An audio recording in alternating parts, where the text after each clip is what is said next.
ទី2ម្សៅរមៀតជាឱសថនៅក្នុងផ្ទះបាយដែលប្រជាជនខ្មែរស្គាល់ច្បាស់ថាវាសម្បូរទៅដោយវីតាមីននិងសារធាតុរ៉ែជាច្រើនប្រភេទរមៀតត្រូវបានគេនិយមប្រើសម្រាប់ផ្សំជាមួយអាហារដោយសារតែវាមានពណ៌និងមានក្លិនឈ្ងុយរមៀតត្រូវបានចាត់ថ្នាក់ជាឱសថធម្មជាតិដែលមានលក្ខណៈបង្ការនិងព្យាបាល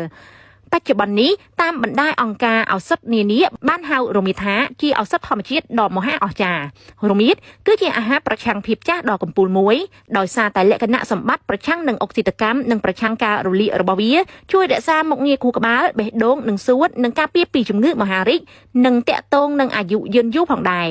ទោះបីជាយ៉ាងណាក្តីរមៀតត្រូវបានគេប្រើប្រាស់រាប់ឆ្នាំមកហើយនៅក្នុងប្រទេសឥណ្ឌាជាគ្រឿងទេសដែលមានសុវត្ថិភាពនិងជួយឲ្យសុខភាពល្អទី3បរិភោគបន្លែសុខភាពជាច្រើនប្រភេទការទទួលទានរុក្ខជាតិជាច្រើនប្រភេទដូចជាផ្លែឈើបន្លែគ្រាប់ធញ្ញជាតិនិងសណ្ដែកអាចកាត់បន្ថយនូវហានិភ័យនៃជំងឺទូទៅដែលធ្វើឲ្យយើងមានសុខភាពល្អការសិក្សាជាច្រើនបានបង្ហាញថារបបអាហារដែលសម្បូរទៅដោយបន្លែបៃតងកាត់បន្ថយហានិភ័យនៃការស្លាប់មុនអាយុហានិភ័យនៃជំងឺមហារីកជំងឺបេតាបូលីជំងឺសរសៃឈាមបេះដូងជំងឺធ្លាក់ទឹកចិត្តនិងជំរុញខួរក្បាលឲ្យដំណើរការល្អនេះក៏ដោយសារតែបន្លែមានសារធាតុចិញ្ចឹមនិងសារធាតុប្រឆាំងអុកស៊ីតកម្មជាច្រើនដូចជា polyphenol, folate និងវីតាមីន C ហើយអ្នកវិទ្យាសាស្ត្រនិយាយថារបបអាហារបួសដែលប្រើរុក្ខជាតិច្រើនកាត់បន្ថយហានិភ័យនៃការស្លាប់មុនអាយុបាន12ទៅ15%និងហានិភ័យនៃការស្លាប់ដោយសារជំងឺមហារីកនិងជំងឺបេះដូងទៅដល់29ដល់52%ឯណោះ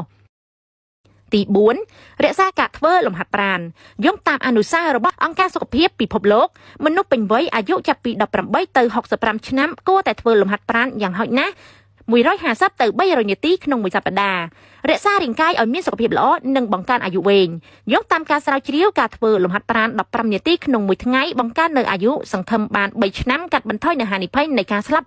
4%ជាមួយគ្នានេះដែរការសិក្សានេះក៏បានបង្ហាញផងដែរថាអ្នកដែលហាត់ប្រាណតិចជាង150នាទីក្នុងមួយសប្តាហ៍មានហានិភ័យនៃការស្លាប់